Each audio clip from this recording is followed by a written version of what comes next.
giaprubahan na sa Brazil ang labing unang single dose nga bakuna alang sa dengue niadtong Nobyembre 26.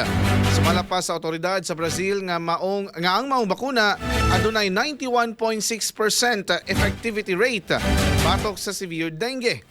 Sigon sa Health Regulatory Agency sa Brazil o Anvisa, ang butantan DV pwedeng ihatag sa taong nag-edad og 12 hangtod 59 anyos. Gihinganlan ang vaccine o butantan na DV gikan sa ngalan sa developer nga si Butantan o sa ang developer nga Butantan Institute nga nakumpleto human ang 8 ka tuig nga clinical trial sa Brazil.